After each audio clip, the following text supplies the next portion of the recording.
Once upon a patch, the Javelin Paladin ruled the battlefield, but then he vanished.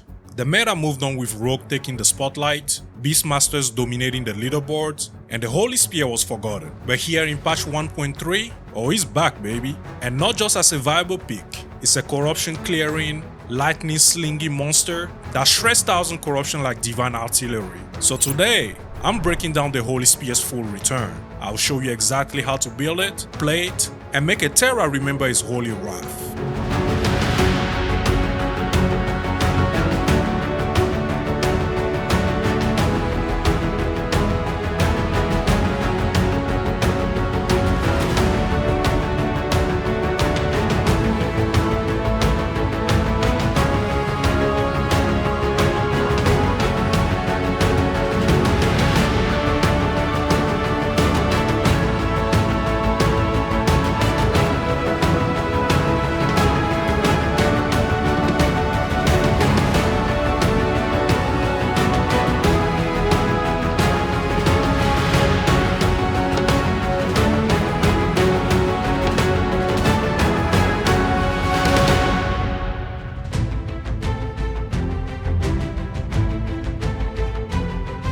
The Javelin Paladin is a rare hybrid. It's lightning fast, tanky, and absurdly efficient. It scales like a monster, but plays smoother than a mana battery on autopilot. The soul of this build lies in Sierpin Fractal tree, a unique spear that turns every throw into a divine cascade. Each hit splits into waves of spears, covering the battlefield in holy rain. Now here's the kicker. Javelin converts 50% of your melee flat damage into throwing damage. That means your two-hander isn't just swinging hard, it's throwing smarter. But the real sleeper stat, Dexterity. You see, every 12 Dexterity adds another split spear. And at 24 Dexterity, you run into extra projectiles with each throw. And trust me, that breakpoint is the difference between solid AoE and holy everything is dying off screen.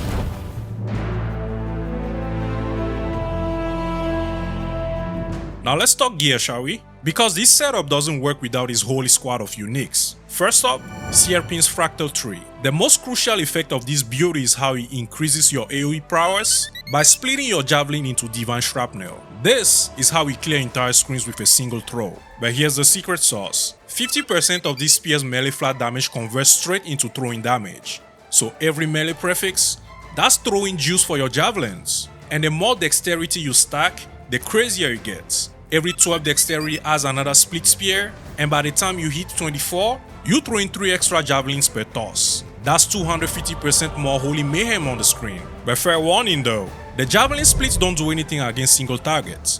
They are all about that heavenly AoE, not your bossing scalpel. Next up, Titan Heart. This chest piece is what makes a two-handed paladin feel almost unkillable. You're giving up a shield by using a two-handed weapon, sure, but in exchange, you gain massive flat health and you take 15% less damage. Now I know, this might not seem like much at first, but that's huge when you face tanking damage at 1000 corruption and beyond. Just be mindful there's a trade-off though.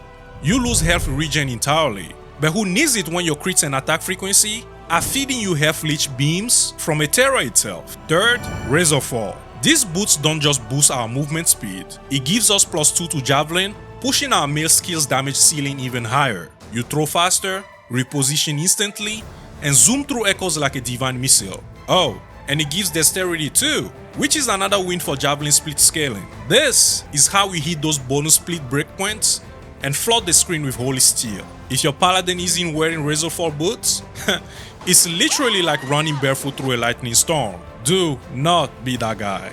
Be better. Now last but certainly not least, these gloves are cracked for this build. It gives us massive crit multiplier and grid based stats for our throw build, but only use this if you got legendary potential on it. Well, the same goes for pretty much any other build, but why here specifically? Because we need to slap on key throwing prefixes like throwing speed and flat damage to fully capitalize on it, as these gloves are most commonly used in rogue builds. Slap all these together and the result, a build that costs nothing to cast, hits like a holy truck, and never stop moving. ただし、すべての種族の頂点に立つものでもある。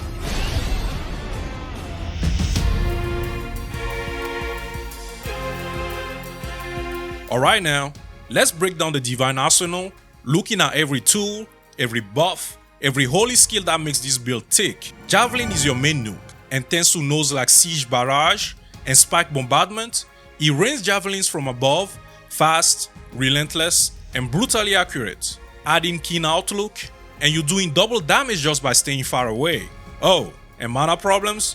Not even a thing. With the right affixes on gear, you hit 0 mana cost, so you can spam until the timeline itself collapses. Next up, Holy Aura. Think of it as your Paladin glow up. Holy Aura passively boosts your damage, endurance, resistances, and is the type of skill you activate once and forget about it. But when you do reactivate it before a fight, things get spicy. You instantly get haste through expedite, and it even cleanses all elements with purification. Pop this before an encounter, and you're moving faster, hitting harder, and cleansing stinky debuffs like it's nothing. This skill lives on your bar and you never touch it. Symbol of Hope does the Lord's work passively by boosting your crit chance, damage, endurance threshold, and with the Telegram node, you can float multiple symbols at once. Think of it like an always on battle hymn, singing your name into legend while you throw spears from orbit. Now shield throw can do some decent chunk of damage, one-shotting trash mobs, but you're not using this for damage, chief. This is more like your buff cannon. Each throw of your shield triggers frenzy, physical penetration, and haste, speeding up your throws. Now add in some ricochet, and you keep those buffs rolling by bouncing that shield from pack to pack. Then there's Smite, another one of those skills in our kit that never has to be pressed. It just happens. Every javelin hit can trigger it through one of our idols that has chance to cast Smite on throwing hit. When it procs, you gain attack speed and heal, turning every hit into fuel for your next Divine Barrage. Now that you know the kit, here is how it all comes together. Javelin rains death from the sky, fast, free, and split scaling. Sierpin's Fractal tree turns one throw into 5, then Holy Aura, Shield Throw, and Smite passively stack buffs like haste, frenzy, physical penetration, attack speed.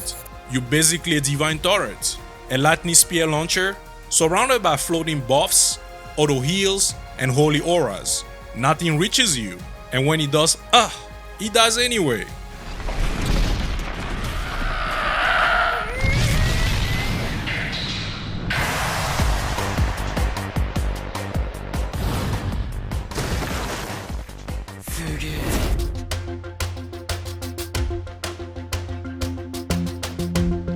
Alright my friend, gear is set, skills are locked, and you finally buffed, blessed, and dangerous.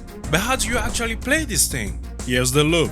You always start a fresh echo with Holy Aura active. Throw your shield to trigger frenzy, haste, and physical penetration. Position for power by stepping back from enemies. And remember that range isn't just safety, it's bonus damage. Now spam javelins with surgical aim. Every throw triggers an AoE strike, and enemies on and off screen just evaporate. Reapply shield throw every few seconds, and watch your holy artillery go to work. Now you ideally want to stand far away from mobs for optimal damage as previously mentioned, but for mapping, this is not as crucial since one javelin throw can clear an entire screen. For bossing though, things change quite a bit, and to fully maximize your DPS, here's how you roll. First, keep your distance. The further you stand, the more damage you deal up to 100%. So yeah, social distances is actually equal to divine DPS. Stay still when you unload. That's when you stack physical penetration and crit multipliers. Third, prep before the fight. Toss a shield throw, let smite proc, and refresh holy aura. Once that's rolling, just aim, rain, and watch the boss melt under a divine meteor shower of critting javelins. Now to be honest with you, I don't like standing still. Makes me nervous, man. So don't feel chained to this rotation. The beauty of this build is that bosses still melt regardless. This build rewards smart spacing and precise timing above all else. So get in, crush echoes and bosses alike, and ride out like a horseman of the apocalypse.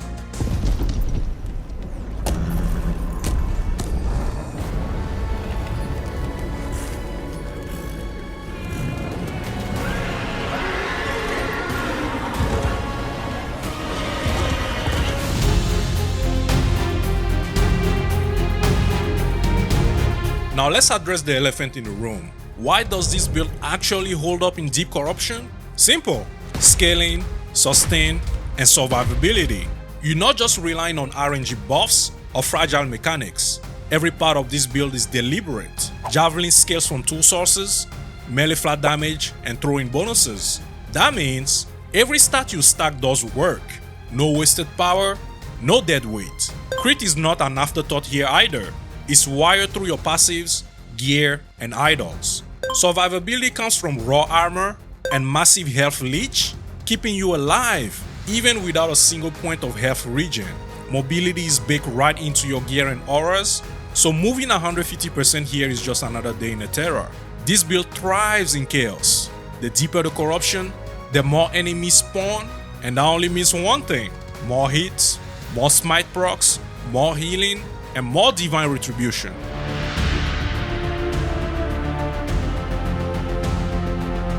So what exactly have we built here? A holy artillery cannon that never runs out of gas, a lightning sniper that scales with every throw, a build that doesn't just survive 1000+ corruption, it conquers it. You've got AoE, you've got survivability, you got speed, you got Chris flying out like divine wrath from the heavens, and the best part? It all flows. Every part of this build speaks to the same idea: divine power channeled through precision. You're not just playing a Javelin Paladin. Oh no, Chief, you are the divine spear of Eterra. I also would like to thank each and every one of you for your ongoing support as we fly towards 1,000 subs, and especially to the legend who requested this breakdown. Cheers, mate. Now if this breakdown helped you out too, and if you felt the power rising just watching this video, drop a like. Subscribe for more zero fluff builds that actually slap, and tell me in the comments what build I should break down next. Until then, stay stylish, stay untouchable, and may your crits always be juicy.